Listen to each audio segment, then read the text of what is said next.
So my name is Kevin Terry. I was born and raised in Taos, New Mexico. I grew up in Taos in the 80s and 90s, um, on the banks of the Rio Grande. And a lot of, when I was growing up, a lot of what I did was fish with my dad. And that's what led me on my career path to be a fisheries biologist.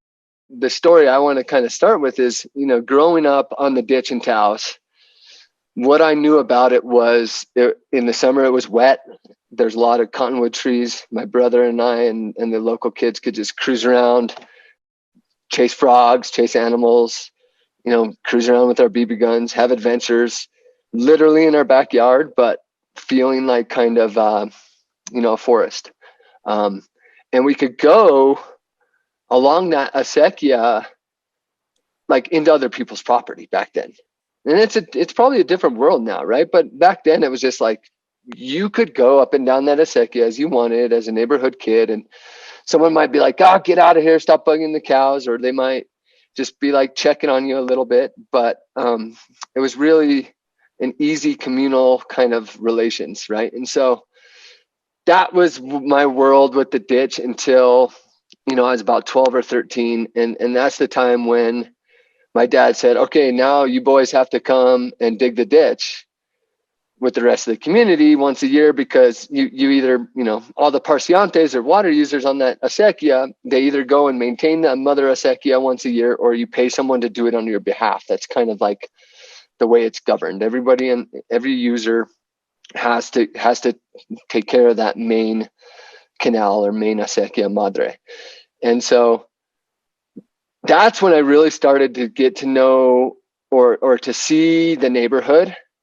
And it was like an immersion, where you're just like thrown out there, here's a shovel, and it's the whole system of, the grunts, the kids, we're in there deep, shoveling the mud. The old guys are leaning on the shovel, making sure we're digging correctly and doing the fun job, like burning the ditch. And then, occasionally as we pass each house in the neighborhood or each property in the neighborhood, as you clean that whole mother acequia, people come out and give you cookies or yell at the old man to be nicer to us. Especially for me as a first generation on the ditch, as a white boy, my family's from the Midwest.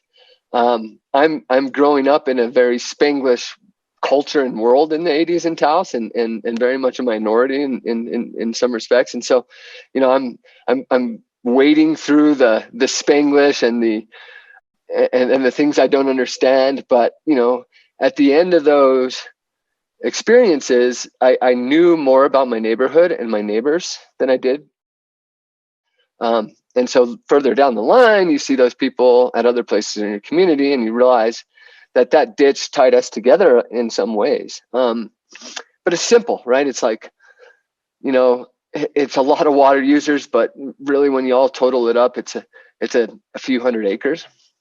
One thing that's fascinating to me about the acequia I grew up on, and something I didn't appreciate till now, is, this thing was established in 1750. Prior to the United States. And so that neighborhood, my neighborhood, has been using that acequia for so long that I didn't have pride or value in that as much as I do now.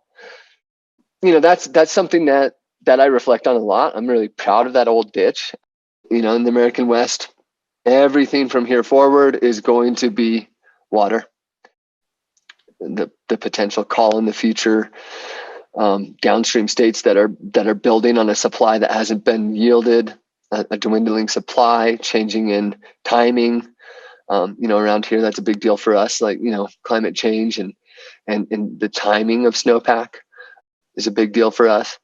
And so my feeling is that we should be doing more for people to connect to water. So I think, that's why I wanted to share the story with you, is that needs to be kind of highlighted more, in my opinion. But I'm a Norteño from Taos, so bias.